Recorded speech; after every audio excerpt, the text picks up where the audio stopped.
Ladies and gentlemen, Benny Landa.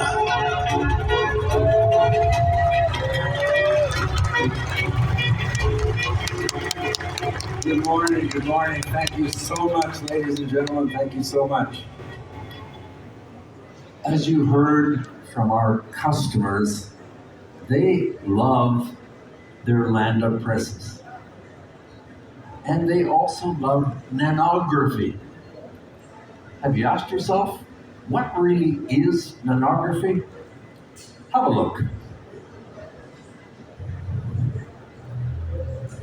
The nanographic printing process begins with the ejection of billions of microscopic droplets of water-based nano ink onto the heated image conveyor blanket. Each droplet of nano ink blends with other droplets to create the final color image. When all of the water has been evaporated, the ink image becomes an ultra-thin, dry polymeric film, only 500 nanometers thick, the thinnest ink image of any printing process. Upon transfer to the substrate, the nano ink film instantaneously bonds, forming a tough, abrasion-resistant layer, leaving no residual ink on the blanket. Nano ink images can be transferred to any ordinary coated or uncoated paper without any kind of pretreatment, and can also be transferred to plastic films. Since nano ink images are already dry, printed sheets can be coated in line with conventional UV or water-based coatings and then processed in finishing equipment right out of the press. And all of this with breathtaking print quality at offset press speeds. So, as you saw in the video, nanography is a three-step process. First, you jet the ink onto the conveyor blanket, then you dry the ink, and only then you transfer it to paper. This is the exact opposite of other printing processes, such as offset and inkjet. With inkjet, for example, first you jet the wet ink directly on the paper, and then you have to dry the wet ink-soaked paper.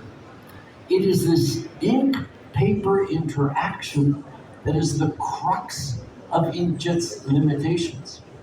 You see, wet ink-soaked paper not only produces inferior quality printing, but is also extremely difficult to dry, especially at high speeds. So inkjet users have to choose between quality and paper type. And they have to choose between area coverage and speed. With nanography, because wet ink never touches paper, you get it all. you get ultra sharp dots, and that results in super high print quality.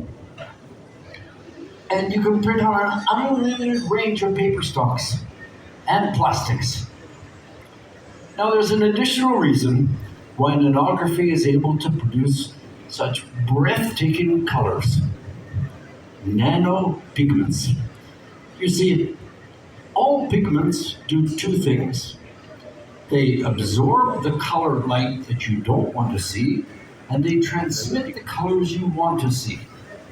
The trouble is, conventional pigments that are a few hundred nanometers in size, they do one more thing. They also scatter light. Scattered light washes out the intensity, the brilliance of the colors. Whereas nanopigments are only a few tens of nanometers in size, and they have no scatter. They absorb the light and they transmit the light with no scatter.